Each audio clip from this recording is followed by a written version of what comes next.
Okay, we on? Cool. Hey, what up, y'all? And welcome to the 18th episode of Trippin with Theobold. And I'm your host, Andre Theobold, and I go by AT. I go by Dre Theo. I go by Dre. And I probably have some more nicknames yet to come. But without further ado, welcome to the show. And shout out to my 38 subscribers. I'm still at Mark Kelso number of subscribers. If you don't know, Mark Kelso was a safety for the Buffalo Bills. He wore number 38. That's going to be my thing.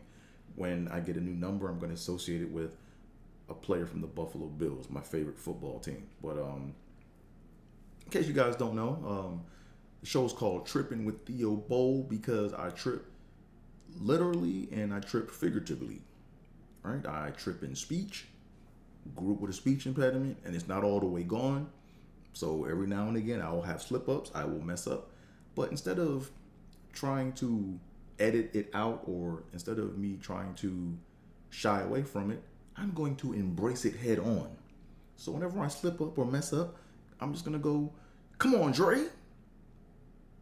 And you know and I know that we both messed up, or that I messed up. You didn't mess up, but I messed up, And it's also called, the show is also called Trippin with Theobold because I trip in thought, like figuratively. I have a lot of crazy ideas. I have a lot of crazy thoughts. I think about a lot of things differently, and I'm not afraid of my ignorance. So that's why the show is called Trippin with Theobold. So welcome.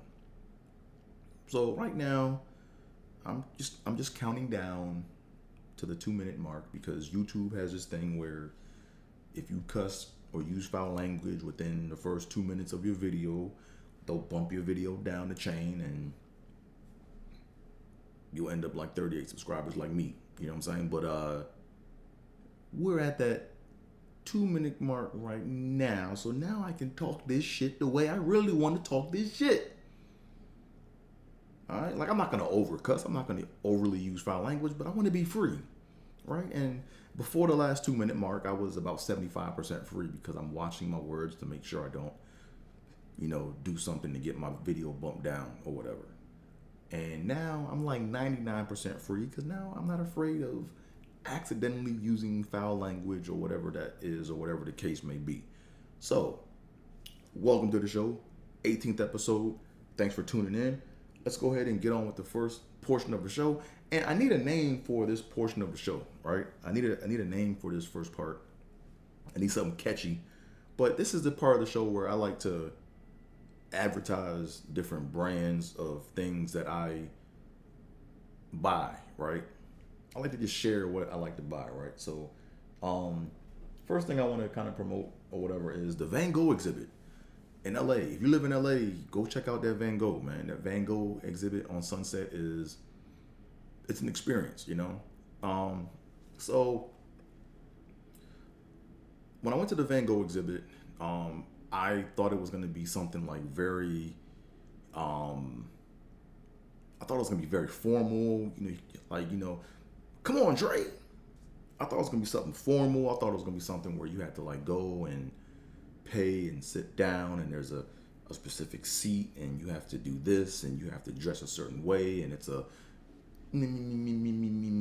pinky out ambiance, right? It's not that at all, man. It's like a free-form, organic, chill spot, right? You go in there, you get a token, then you go into like this little lobby area, and then you see like some Van Gogh quotes and very, very nice artwork, and you can go in there, you can buy drinks, you can get like food or whatever, you can hang out there, mingle, chit chat, talk.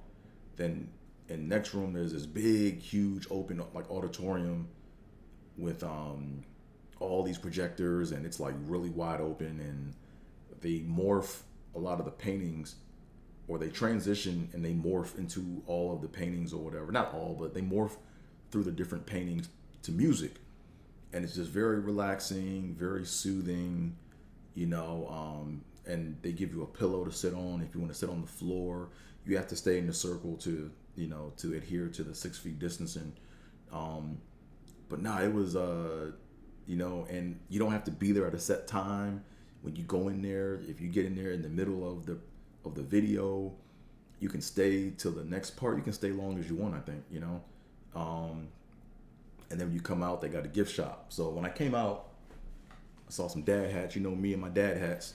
Boom, so I got two of them, these little Van Gogh hats. Had to get some memorabilia. But it's a real chill spot, man. Me and my cousin were talking, and like, for all you fellas out there that, is looking for a good date spot, right? Telling you, man, like, the move is to go to like a brunch, get some mimosas in you, you know what I'm saying? Then pull up at that Van Gogh exhibit, you know what I'm saying? And just go ahead and sit on the floor on that pillow, cuff up your chick that you with, you know what I'm saying? And afterwards, man, just get it on and popping. You know what I'm saying? Just yeah. I mean, you'll see. It's like it's an experience, man. It's a LA thing. Dope vibe. Had a good time. Glad I went. Also, as you guys see, I have my Buffalo Sabres hat on. 47 brand. I have a lot of dad hats. I think when I get to my 23rd episode, because I was born on January 23rd, so I think on my 23rd episode, I might go through all my dad hats, man. All my hats. Because I have a lot of hats. And right now I'm trying to think if I have less than or greater than 47 hats, hence, 47 brand. I don't know. So maybe I might make it like an interactive, fun thing, and I might give out a prize or something. I don't know. I'm just spitballing right now. But anyways, this is a Buffalo Sabres hat. If you guys don't know, I'm a Bills, Wizards, Nationals, Sabres fan. All right. So I'm split between DC and Buffalo. All right. So here's the rationale, right? I was born in Buffalo, New York. My folks grew up huge Buffalo Bills fans. So they indoctrinated me into the Buffalo Bills family or whatever. Because back then it wasn't Bills Mafia. It's just the Buffalo Bills. The Bills were like the first team that I really like watched ever since like the age of 9 years old. I've been following the Bills, and then I grew up during the Jordan era, so I was a Jordan fan, but I was a Bullets fan too. So like when Jordan played the Bullets, I was just going for Jordan. But when Jordan left, I was back to the Bullets. I used to go to USA Arena. Watch our team get stomped out or whatever it was, and then when I believe they changed to the Wizards in 97, I think. That was the year they changed to being the Wizards. So I was so I've been a Wizards fan since then. The Nationals didn't come around into existence until 2005. I didn't care too much about the Mets. I didn't care too much about the Nationals. I didn't care too much about the Mets. I didn't care too much about the Yankees. Didn't care about the Blue Jays. I always thought it was weird how, the Blue Jays are in the American League, but they're in Canada. But whatever. Expos, I guess, were the National League equivalent of that. But I didn't have a baseball team in my youth. I watched a lot of Braves games on TBS or whatever. I watched a lot of Giants games on ESPN baseball, But then when the Nationals or when DC got the team, when they got the Montreal Expos, or when they moved the Expos to DC in 2005, I just said, hey, I'm with it. I've been a Nationals fan since 2005, their inaugural season. I went to the inaugural game at RFK Stadium versus the Mets. I don't know why I'm telling y'all all of this. I guess what it is I don't like it when people call me a fair weather fan, because I rock with my teams. I pay for the merchandise. I go to the games. I go to the stadiums, home and away. I don't go to all the games, but I make sure I go to at least 2 games a year. So whatever, I got to get over that, because that's the funny thing in sports community, man, right? Like, a lot of people just get dumb and they try to, like, I'm not going to go down that path because that's going to just derail the whole conversation. But anyways, that's that. Um, I want to promote this right quick too. This came in the mail yesterday or 2 days ago. Yeah, buddy. I got my chocolate Sundays live from the Sunset Strip hoodie. Check it out. Bam! This joint is nice. You know. Um, if you don't know, Chocolate Sundays is a premiere comedy show at the Laugh Factory in Hollywood on Sunday nights. Um, a lot of people call it like the Black Night. I don't like calling it the Black Night. I mean, yeah, we have more black comedians on the show, but I mean, you'll see all types of just great comedians come through. You'll see surprise guests pop in. Like, it's just an overall experience. I've been going to that show since 2008. Um, I started going in 2008. Like I flew out. Come on, Dre. Shit. Like, I flew out from Iowa to come check out not just that show, but I was here to, that was like my comedy birth year. 2008 was my birth year in comedy.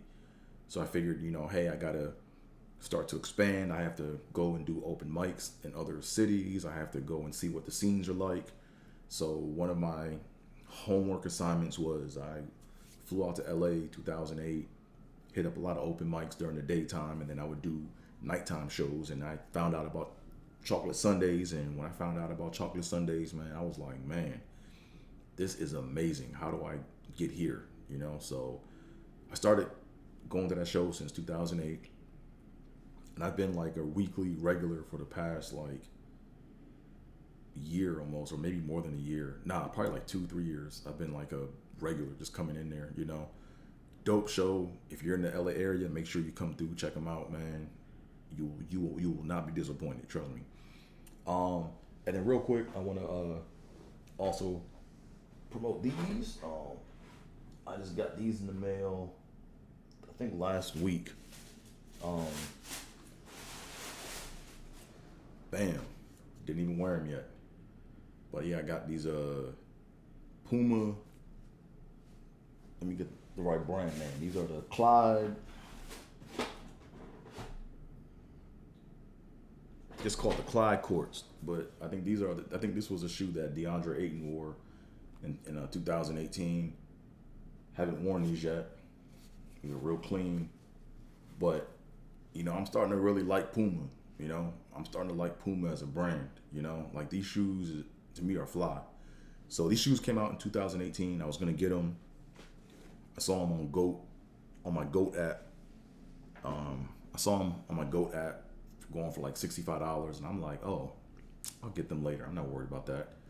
But then when I actually clicked on those shoes on the Gogh app, I realized that those were used Pumas, and I was like, oh, where are the fresh ones at? Where are the fresh Pumas? So I went on like StockX, and I just Googled them, and I saw that these shoes were becoming pretty rare, so I said, I'm gonna have to go ahead and jump on them. So I found like one pair left in my size on this one site. I got them. I think I paid maybe like $120 for them, but I'm glad I got them. I tried them on. Great fit, great stability. They go well with, if you hook them up right, you can really rock them with some nice stuff. So, but shout out to Puma, man. And this whole time, you know what? I thought Puma was a Jamaican company, man. Because when you look at the Olympics, like, Puma is like all over. Like, that's who sponsors, the Jamaican runners, right? But Puma, I found out, is a German shoe company. So I didn't even know that, I feel kind of weird about that, because I feel like I don't know the political landscape or the political makeup of Jamaica, or like, I don't know like their GDP or how all the business stuff works, but it would have been nice to have seen like Jamaica with their own shoe brand, right? That they wore, and that they're just dominating the Olympics in, and then people are buying it because that's money for their country. That's their export. You know what I'm saying? That would have been dope to see a country do that. And one country that is doing that right now, I think, and I hope they're going down this path, is Kenya. So Kenya has a a shoe company that I think they just released in the past like year or two, and it's called Enda, and it's a running shoe. Um, I'm gonna get a pair just to support, because like Kenyans are known for long distance running, so why not wear the shoes that they gonna wear? So it would be dope to see them, get their brand up, get the money for the country, and like basically have like the world endorse like long distance running shoes and have them build up, Kenya. That would be dope. I'm just saying. But anyways, regardless if Puma is a German company or Jamaican company, I like the brand. I like what they're doing. I like the basketball shoes that they're coming out with. Melo Ball just signed a contract deal with Puma, so I'm waiting to see what his shoes gonna be looking like. But because I'm getting kind of tired. I mean, look, I don't hate Nike, but I'm getting tired of Nike. Like, I don't want to have all Nikes. You know what I'm saying? I want to have a good variety. I want to have a good mix. Like, there's nothing wrong with good, healthy competition. Like, everything can't be Nike, Nike, Nike, Nike, Nike, Nike. Like, I'm getting tired of that. So, anywho, that does it for this portion of the show. Like I said, I got to come up with a name for it. I gotta come up with a catchy name for it or whatever. So that's the catchy name portion part of the show, or that's the not community, but that's the advertisement portion of the show. We'll just call it that for now. Okay. So let's go ahead and get into the say what portion of the show where we talk about everything speech impediment related. All right. So I started a thing. Like I said, I'm a comedian. I'm trying to build up material. So I'm going to be talking through some things. I'm not going to be doing a set. I'm just talking, spitballing,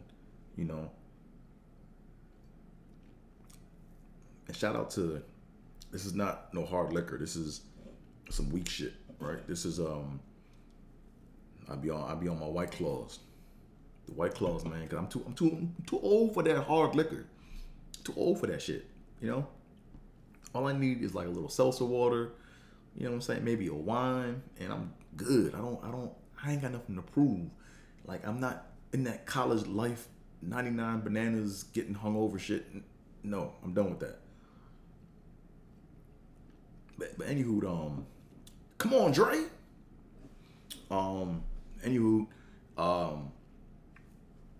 so in the say what portion of the show, I almost messed up there, but fuck it. Come on, Dre.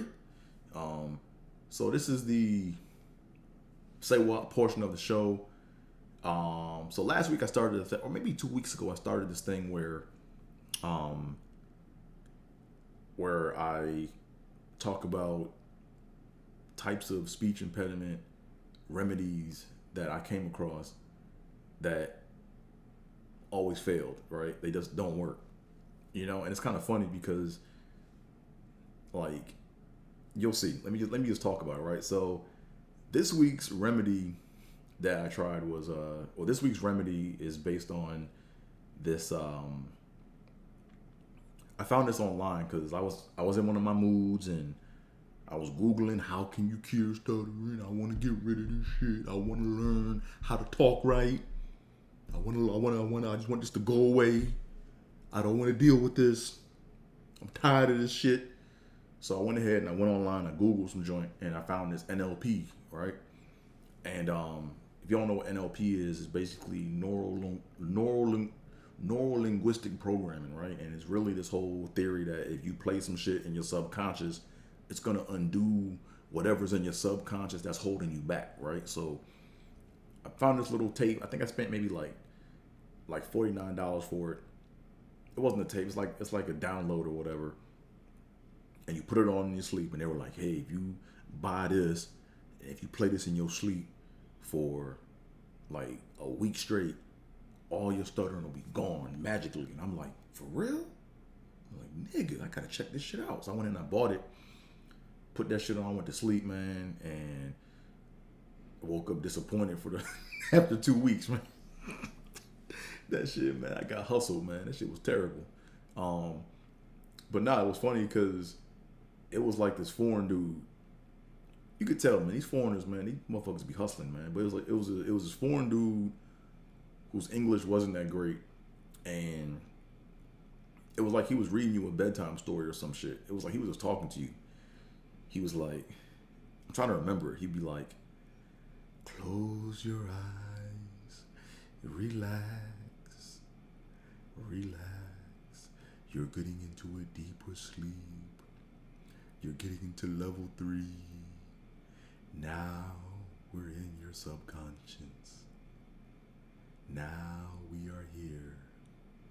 I want you to think back to as far as you can remember. I want you to think back because thousands and thousands of years before you were born, you came from a great people, gentle people. Imagine yourself with those people on the grass, soaking up the sun, enjoying life. And I'm thinking to myself, nigga, when is the shit gonna kick in to get the stuttering shit out? Nigga, shit.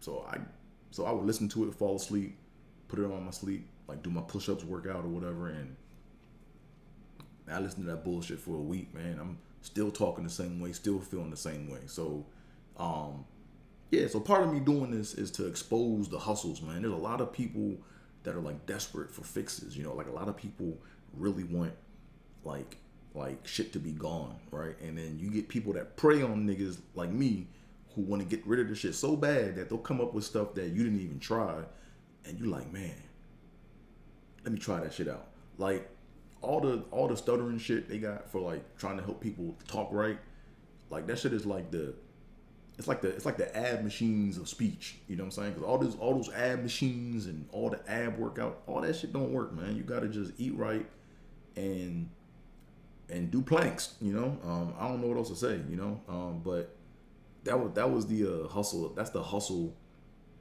or that's the remedy, quote unquote, of the week, right?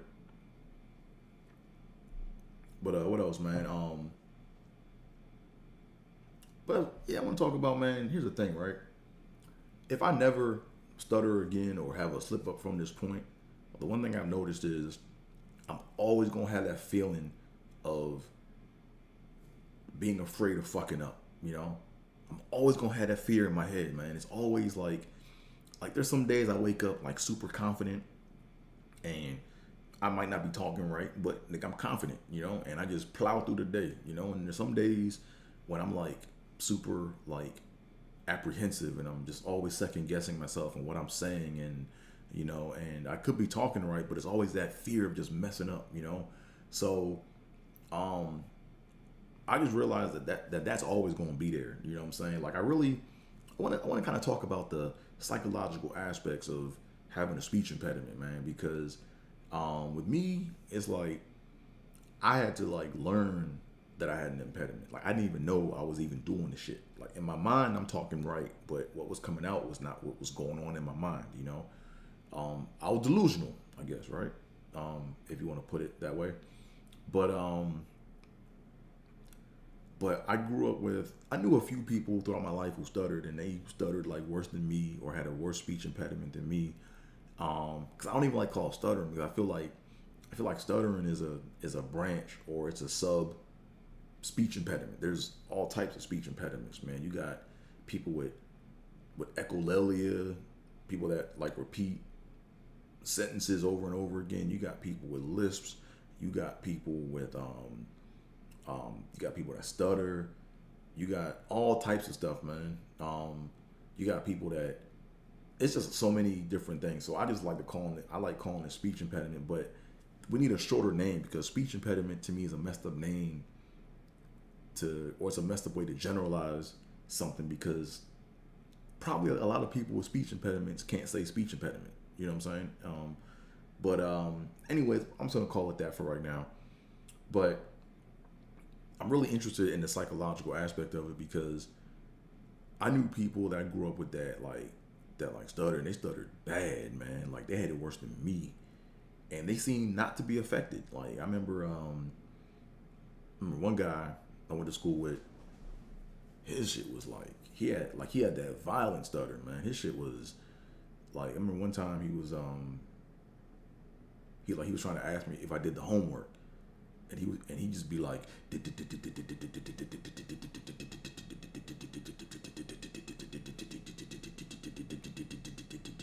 do the homework? And I would be like, yeah, I did the homework. You know what I'm saying? I give him the homework or whatever, and he'd be like, thank you. But he just looked like he wasn't even affected by that. And I'm like, how did you go through that and you don't seem phased? Like, man, that's like me. If I went, I would have been like, nigga, shit, my day's fucked up. You know, my day is fucked up. Like, don't talk to me. Like me, it's like my shit is like, if I mess up a little tiny bit, I get in my feelings. You know what I'm saying? And maybe that's just the bitch in me. You know what I'm saying? Maybe I got to man up. You know what I'm saying? So I don't know. But maybe, who knows? Maybe like internally he really did feel fucked up about what just transpired, but he has a poker face and he knows how not to show how he feels, right? Me, if you see my face, you can tell like there's something going on. Like, I can't hide shit with this face. Every thought that I have is gonna be here, you know? But anyways, nah, man. So, I don't know. But yeah, like I said, I mean, I'm still trying to figure this out, man. I don't know. Anywho, let's go ahead and move on. Let's not get too weird, you know, because we tripping right now, you know. But let's go ahead and get to the next joint. Let's go ahead and get on to the daily fantasy sport portion of the show, where we talk about everything daily fantasy sport related, you know, because I'm trying to get this money. You know what I mean? I'm trying to get this paper, man. I'm trying to check out this 9 to 5 bullshit. So with me, I'm watching sports not just because of who's winning the game. I want to see who's gonna give me this money. You know what I'm saying? So right now, basketball season's over. Football season is around the corner, and right now we are in the thick of baseball season, MLB. So I've been doing tiers. You know what I'm saying? I throw a quarter a day at these MLB tiers, trying to, you know, flip it into $50 or $100. You know what I'm saying? If I can get $100 back, then I'm gonna try to play the dollar tiers, and I'm gonna try to flip $1 into 1,000, and then, you know, I'm trying. That's my exit strategy. You know what I mean? So, one thing I've noticed about baseball tiers that's people probably already knew this, but I guess I'm just slow or whatever. But in baseball tiers, that's the only sport where your player can't lose points. Right? Think about it, right? If you're playing tiers with like NBA, right, you can lose points on a turnover. You can lose points on that's really about it if you just turn the ball over, right? Right? In basketball, you can lose points on turnovers. In football, you can lose points on a fumble, or you can lose points on an interception. Excuse me. But in baseball, you can't pick pitchers in tiers, right? So in the 50 or in the traditional fantasy sports in baseball, pitchers can lose points if they get hit on, right? Or if they give up a hit or give up a home run. But in tiers, it's all about the batters, right? So there's nothing a batter can do to lose points. So it's like, if you pick a player that gets scratched or gets replaced by the DH and you got 0 points, there is no hope for you to. There's very little hope of you winning your tournament, because other players, right? Other players can't lose points for that slot, you know. So that's something I just thought I was like, man, that's interesting. You know, you probably knew that, but you know, I just stumbled across it and I figured I would share that with you. So I'm back to my old strategy in DraftKings, right? My old strategy is I look for triple increases, right? So when I look for players that are starting to get hot, right? So for example, let's say that if a player had 2 fantasy points on Monday and then on Wednesday they put up 3 fantasy points, I'm gonna take the odds that they might pop off. They're not going to go backwards, right? And if you look at the trend data, if you look at the trends, if you look at the data for that player, you can kind of see, okay, if he gets into the teens or into the 20s, how did he get into the teens or the 20s, right? How did he get into that number, right? Some people drop off before they get into the 20s or the teens. Some people, some people will have a couple games of zeros before they pop off into the teens and the 20s. But then some players, if you watch carefully, they'll go like 2, 3, 15, right? Or they'll go like, 5, 7, 20, right? So I'm back to doing that, and I didn't win any money, but I'm further along the line than I was before doing my other method. But, we gonna figure it out. I'm still working on. I still got to get my plan together for. Not my plan. I just gotta sit my ass down and get back in the neural network classes, because I want to be able to build a neural network that can put together perfect lineups for me. That's my goal. I want to be able to build a system and then collect some data, and then of course validate that data and then feed it into the system to give me the perfect lineup that I need, so I can get this money, so I can kiss this job shit goodbye. You know what I mean? But until I do that, I gotta do these little rinky-dink strategies. You know what I mean? What else we got? I finally canceled my Line Star account. All right, I had a Line Star account. If you don't know what Line Star is, Line Star was an app, or it's an app. It's a fantasy app that basically gives you historical data of fantasy points that were scored last season, right? They give you I think for basketball, they give you the second half of the last season. Football gives you the previous whole season. And then if you look at if you go team by team, or if you go game by game, they'll give you the game history for however many games there were. So for example, if I look up Josh Allen, or that's a bad example because he's kind of young still, but let's say if I look up Aaron Rodgers, right? If I look up Aaron Rodgers versus the Vikings, right?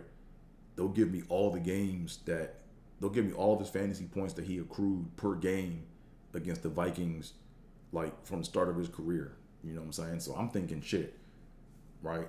If I pay for this app, I'm going to have better data to, make better decisions so I can get money, right? So I paid $19 a month for this app because I was always using it, and they have all these little metrics, all these different things that you can look at. They just get real deep into the metrics, man. I looked at everything. I played around with it. I think I had it for about a year, and I didn't get my money back. You know what I'm saying? My thing was, to me, it's if I win $200, because if I see $20 times 12, that's what, $240. So if I would have won if I would have won $240 or $250 within the season in fantasy football, because of Line Star, I'll be you know what, it paid for itself. But I think I'm a little under that, so I'm man, it's not worth it. Let me go ahead and get rid of it. But if you use the regular DraftKings data, right, they only give you the shit for the past 10 games. So it is what it is, you know what I'm saying? But yeah, so I finally canceled my Line Star account, so I got some extra cash on me.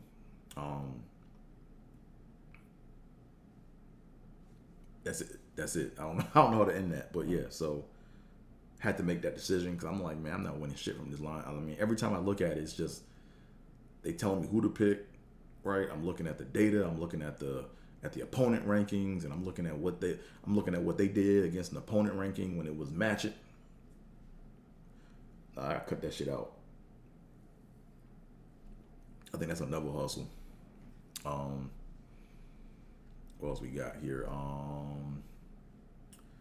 But yeah, so let's go ahead and get into the simpology section of the show, where we talk about everything simp related, right?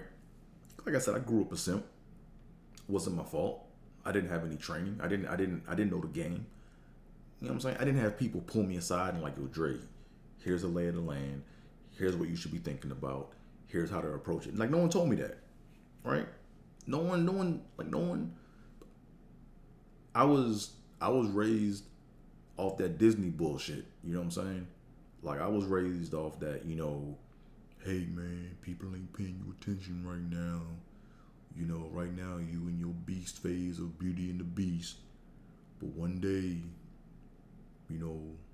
one chick is gonna fall in love with you, and then you gonna transform from the ugly duckling into the beautiful swan or whatever, and you gonna be the man. Whole shit, right? Like I wish I could talk to myself. Like I wish I could talk to my younger self now, man. I'd be like, man, cut that Disney bullshit off, man. Like nigga, we animals that can talk, nigga. You know what I'm saying? The human race is animals that can talk, right? You do the math. Um, but anyways, but let's get into the sympology part of the show, right? Like I said, I grew up a simp. I'm not afraid to admit it. I know where I made my mistakes at, but now we here, So, first of all, I want to get a shout out to Jada Black, man. At first, I wasn't a fan of his channel, but his channel's starting to grow on me, man. He's like the male version of Wendy Williams. He has all the celebrity tea from the male athlete. So he basically gives like how Wendy Williams is always focusing on the chick. Jada Black focuses on the dudes, right? All the athletes, the celebrities or whatever. And I don't know how he gets the information he gets, but man, it's a blessing to have that channel because you get to see that the grass is not greener on the other side. Right? You look at all these athletes that got the bad chick and the bad whatever, and nigga, they getting exposed out in this joint. You know what I'm saying? They getting exposed in these streets. So, but shout out to Jada Black with that joint, man. The one thing I will say is that his breakdown or his analysis, in my opinion, it's stuff I already thought about. It's not like it's new. It's not like he's saying something brand new. It's just the intel that he gets. Like, I don't know how he gets the intel that he gets on all these celebrity people, and he like gets it first. Like, it's not like it's out there and then he goes on like another channel and then reports on it. It's like he's the one to break it. So, shout out to him, man. And then I want to talk about. There's a new TV show. I forgot the network it's on, but it's called Johnson. And great lineup, great cast. And at first, like the way they advertise for it, doesn't the way they advertise for it doesn't really do it justice. It's a great show, man. If you get a chance, go check out that show, Johnson, man. We got Thomas Q. Jones in it. Who else is in there? Forgot, but nah, it's a dope show because I don't think I've seen a show that was structured this way. It's 4 dudes that grew up together. They got the same last name, but they're not related. And they're all at different stages in their lives with women. Like one dude is like a simp dude, right? He's a simp, right? He's a photographer. He does well for himself. He makes money. But he basically is, he takes photos of, basically one of his clients is an Instagram model who never pays him and never tags him in any of her posts, but she uses, like, she knows that he likes her, so she uses her attraction to go on dates and do stuff to avoid having to pay him or avoid tagging him in photos and stuff, and then the other character or like another character, he's in a committed relationship with his one chick. He's happy with where things are at. She's trying to put the clamps on him to get married, so they have the little chemistry that they deal with in that little realm. Then the third character is a happily married dude. I say that because the way they present themselves to the outside world is that they're happy, but internally, you can see that the wife is happy with the lifestyle, and the guy does real, like, he has a real good paying job. He's the owner of his own company, real good paying job. You know, I think during the pandemic or whatever, he hit kind of a lull in his business, so he kind of like lost he kind of like lost a little bit of money during the pandemic or whatever. Was kind of struggling, not struggling, but he just hit a lull. Um, he's hopeful that business will pick back up again, but his wife has these other friends that are like rich or whatever, and they're like they're real snooty, real snooty, real chipper, and basically the wife wants him to. The wife basically puts his information out there, and I feel like their struggle in their marriage is she's not letting him be the man of the relationship, right? She's not letting him lead. So she'll go out and say, "Oh yeah, yada yada yada. They got this business deal, and hey, so and so. Like, it's just she's doing too much. Like, she is doing too much, right? So you can tell he's not comfortable with taking opportunities from people that he doesn't really care about. And then it's the way you just got to watch it. You know what I'm saying? But at the end of the day, they're happily married with how they present themselves to the outside world. But you can kind of see where the struggles are going to be at. And then the fourth dude is going through a divorce. Well, he's going through a separation that ends up being a divorce with his wife. And you kind of see, like, how the legal system can trip people up, even though they think things like I like that. I like how they portray this particular relationship, because when you see them, you think everything is fine, right? When you first see them, like, yeah, it's like a little chippy, but then they kind of get into the groove. They enjoy each other's company. They can watch their son's basketball game. They're having a great time. But then it's like, she's collecting little evidence, right? So like, when he's trying to stick up for his son in the basketball game, he gets like a little aggressive, but it's not nothing out the norm. But she records it, and she's using that with a lawyer to try to get full custody of his kid. So that's an interesting dynamic. And then to bring it full circle, this dude starts hitting up the simp dude's Instagram chick. You know what I'm saying? So it's a real dope show, man. If you haven't, go check it out. I'm gonna keep tuning into it. But how this ties in with the simpology section of the show is, there's, like I said before, there's a simp dude on the show, or there's a simp character on the show, the one that is the photographer that is, taking pictures of, or that's taking pictures of the Instagram model, and, he has his little thing going on with that. But what I thought about was, if you watch that part of the show, and if you get angry at how the chick is treating the simp dude, then 9 times out of 10 you're probably a simp. You know what I'm saying? That's how I know I have graduated from simpdom, right? That's how I know I've graduated, because I saw the bullshit before it even started. I was like, oh, she bullshitting, whatever. I wasn't mad. I'm just like, oh, he gotta cut her loose. You know what I'm saying? So there's one part in the show where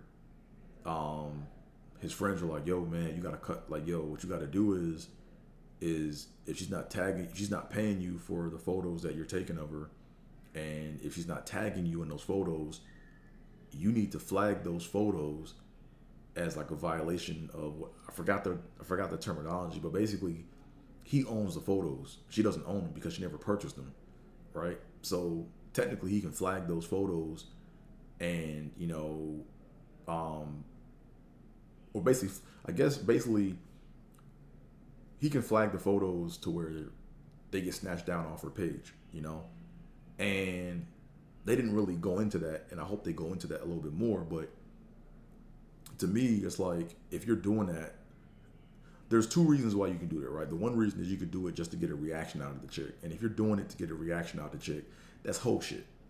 You know what I'm saying?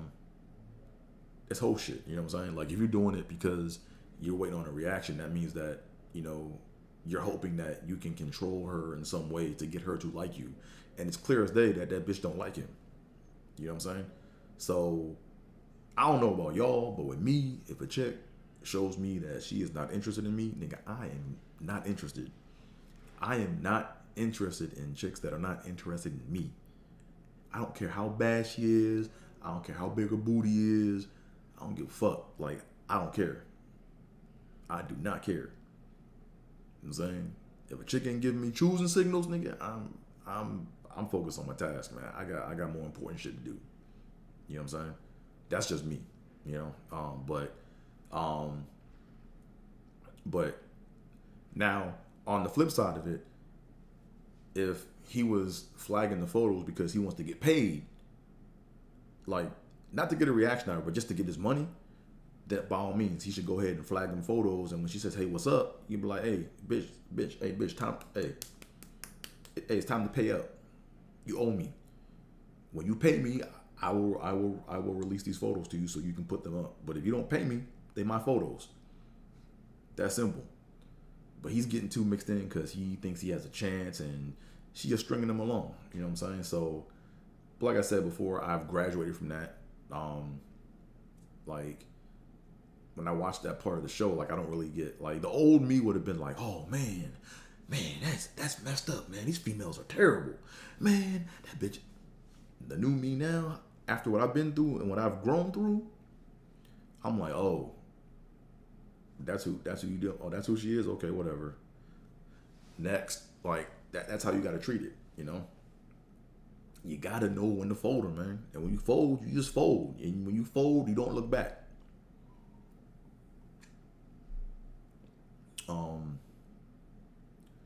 But anyways, what else is going on? Oh yeah, then there's another show that I've been watching. That I actually finished, man. Outer Banks season 2. OBX season 2. Outer Banks, man. They coming with that fire, man. You know, it's on Netflix. That show kind of caught me by surprise. You know, it's a sleeper show. Because everyone is like big on Stranger Things, right? And I love Stranger Things. And then you know Cobra Kai came along, and to me Cobra Kai, is like they're like neck and neck to me with Stranger Things. But Outer Banks, that's a man. I binged that joint, you know. But how does this relate to symbology, right? So there's a character on the show named Poe, black dude, great actor by the way, you know. But season 1, this motherfucker was simping hard for this one chick named Kiara, man. It was like he was simping hard, man. It brought back memories of how I used to be, you know. Like, you know, John B had 2 chicks feeling him. You know, like John B had Kiara and the other chick feeling him. And you could tell Poe was kind of jealous, you know. And then when John B chose the other chick over Kiara, he was all up in Sarah's face. "Oh, hey, bitch, pick me. Well, he wasn't saying that. He was like, "Yo, pick me. I'm here for you. Pick me. And then Kiara just was giving him all types of no indicators of interest, you know. No indicators, man. No choosing signals. He just all up in his face.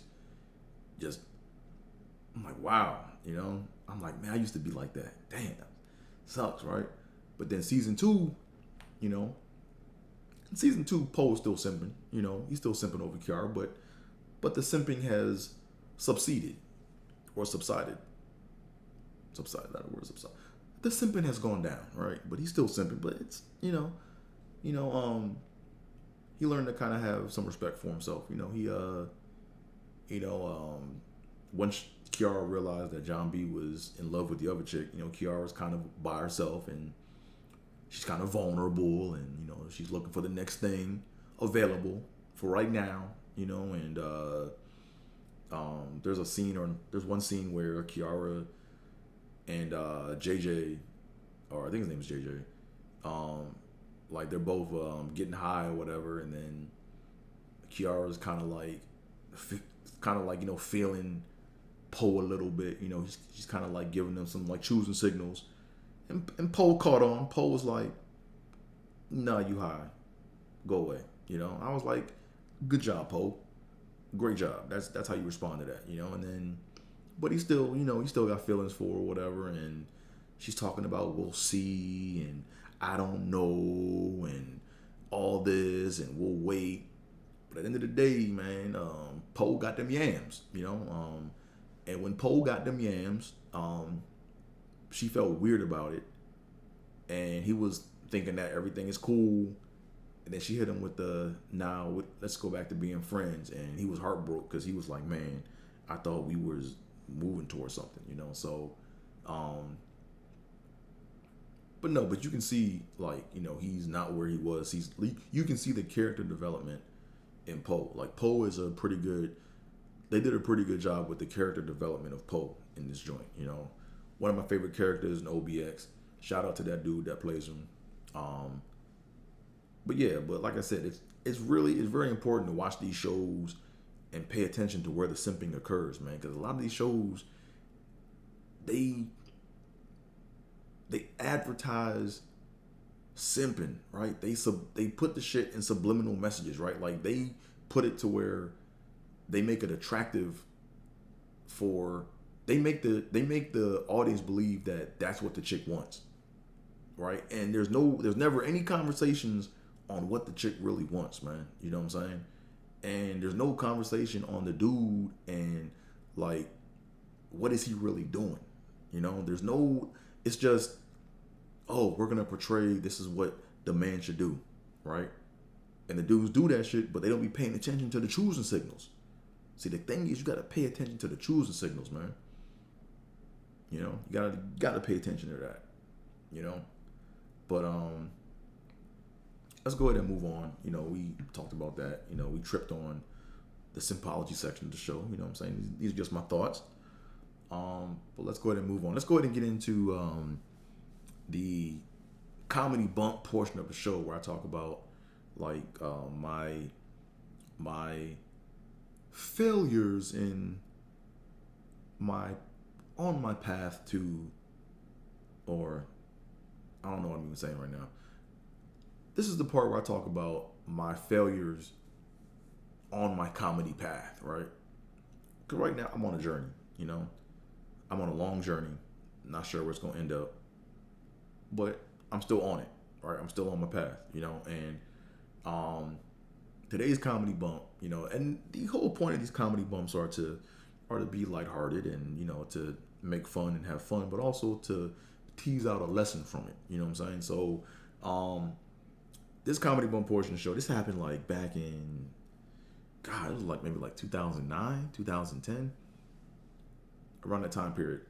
I was in Iowa and I begged to get on this comedy show, right? Like, there was a barber that was like putting on comedy shows in these halls in Iowa. And I knew the DJ that like spun for his shows, and me and the DJ were tight. DJ thought I was funny. DJ was like, yo, man, I'm gonna, anytime I get work, I'm gonna try to put you on. I'm like, cool, man, same here. So I found out about the Valentine's Day show. They were trying to plan it. This is a pretty good story, actually. So there's another comedian at the time, like a little older, but he's coming to the mics as well too, or coming to mics or whatever. And before they even, so I found out, so most of the times when there's a comedy show being planned, the show is being planned way in advance, and then people will approach you if you want to be on it.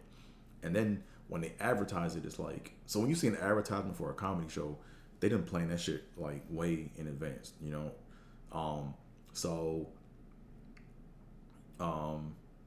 I remember they wanted to do a Valentine's Day show, and I was approached to be a scout, right? Like the person that was putting together the show was like, yo, Dre, man, hey, we know that you're pretty, like you run the scene, like you kind of like run the scene here in Iowa, or in Cedar Rapids. You know all the open mics. Hey man, give us some funny people that we can put on the show. And I'm like, shit, nigga, fuck me first, and then I'll find some other motherfuckers for you, right? But they were kind of like, yeah. Now we want to find some other comedians to put on the show. So I went around and I was kind of giving them names or whatever. And then since I knew the DJ, I told my guy at the time, his name was Tony. I was like, hey man, um, yo, I was like, yo, see if I can't get on this show. Like, see if you can put me on this show or whatever, right? And he was like, oh, yeah, man, sure, no doubt, man. Like, if I'm on the show, you on the show, you know? So he goes back to him and he tells him, and he's like, yeah, he gives him the runaround, right? So I basically like give a couple names of people that would be good for the show, or people that I've like watched and I think, hey, they need an opportunity. And then I somehow like backdoored onto that show. I forgot how I got on exactly, but they were like, yeah, you on the show. So I'm working on jokes or whatever, working on stuff or whatever. And then the one comic that I got onto the show, like I don't want to say he wasn't funny, but this dude would steal jokes. I'll just put it to you like that, like he ended up like stealing jokes that I've seen, and I'm like, wow. And you'll see, I'm not hating. This is just me. Just listen to the story. All right, so we're getting ready to do the show. Weeks are coming up, and he's like, yo, Dre, man, you want to go write some jokes? Hey, man, you need to come write with me. And I'm like, need to come write with you? Why do I need to come write with you? He's like, man. He's like, nah, man. He's like, man, the guy on the show, he's like, man, so-and-so said you got white people jokes, man. Hey, we got to work on your jokes and blacken them up. I'm like,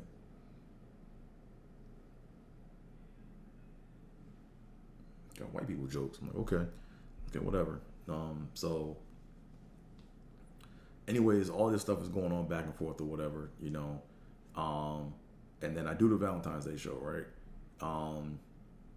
The dude or whatever does his bit or whatever. He does okay, I'm not gonna toot my own horn. I'm always a work in progress, you know what I'm saying? But I did my show, and the set I did was funny because I think I had him for a quick minute. I had him in the beginning and in the middle, but in the end, I did this physical bit, and I forgot the joke. It was a physical bit. I was doing some slapstick shit or whatever, and I ended up like laying on the ground. I remember laying on the ground, and then I like picked up my leg. I opened up my leg. I forgot it was. I was like doing some sort of like a sex act out or whatever, right? And this bit got nothing. It was like pin drop silence in the joint. You know what I'm saying? And it was pin drop silence. I had to get up and then go to the mic and say thank you, good night. And when I got up, like I'm up there, you could hear me breathing. I'm like you could hear me breathing on the mic, and I was like, yeah, thank you, good night. And I put the mic back in the mic stand, and shit went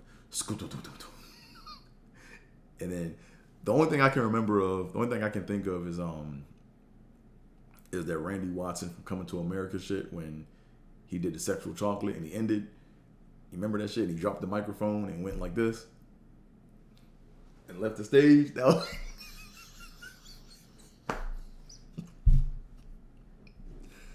oh shit, I forgot about that shit.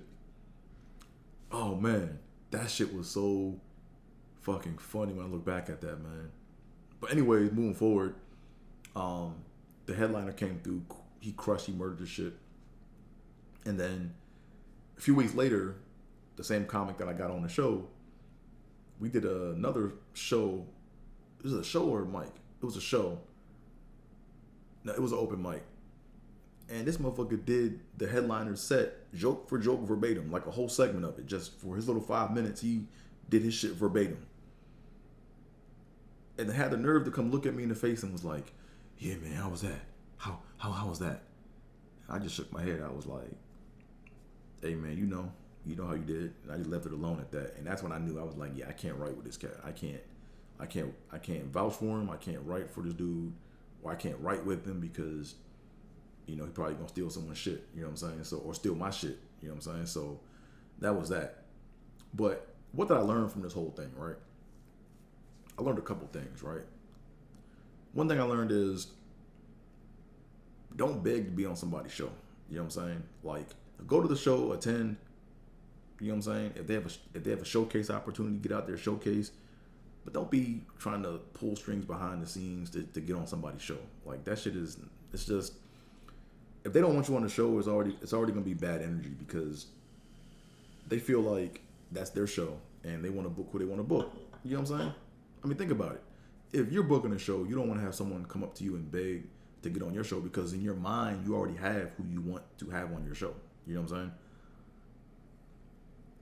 The second thing I learned from that little story or whatever is when someone asks you to do something that isn't going to enhance your career, or if they ask you to do something that you just don't really want to do, don't hesitate to ask to get paid. You know what I'm saying? Like when the dude came to me to ask me to promote his or to find him some comics, I should have been like, yo, okay, what's in it for me? Right? And then if he was like, okay, fuck it then, you'd be like, all right, nigga, fuck it then. And then you move on. I'm saying, but the problem is like a lot of comics are like whores early on in their career. Like they're just dying to get that opportunity. You know what I'm saying? But when you have other shit popping for you and you got your own shit that you create, you don't need niggas, man. I mean, yeah, it's good to do business. It's a healthy exchange. But when someone comes to you to ask you to do something, you like, man, okay, cool. What's in it for me? And they like, nah, never mind. Fuck it. You be like, all right, man, fuck it. But yeah, I learned that. You know, just I should have been like, hey, like, what's in it for me? Or I could have been more creative about it and been like, hey, or just tell him straight up, like, what's in it for me? And then if he had an attitude thinking that I'm gonna do that for him for free, then you probably don't want to do business with that cat. You know what I'm saying? Also, what I learned too is like when you beg to get on someone's show, there's going to be negative shit that probably comes your way because they weren't planning on you being on the show, right? So when the one dude came to me and was like, yo, man, so-and-so said we got to get together and write because you got white people jokes. You know, that was a sign that I'm like, you know what? That was a sign where I was like, yeah, I fucked up. I shouldn't have begged to be on the show, you know? Yeah, whatever.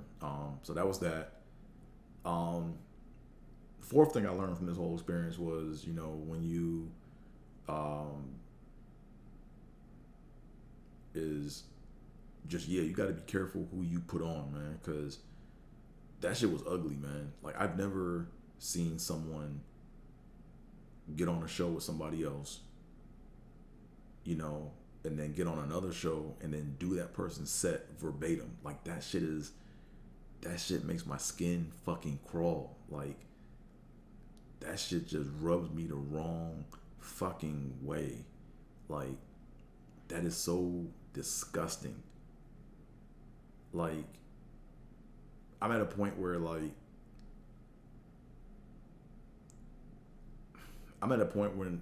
if I'm ever hosting a show and I see that shit, I'm just gonna go in on that motherfucker, yo, and just expose that nigga. Like, I despise that shit. That shit is just so against, like, why we're even up there. You know, if you gonna get up there and just think you're gonna go and do someone else's set, that's some whole shit.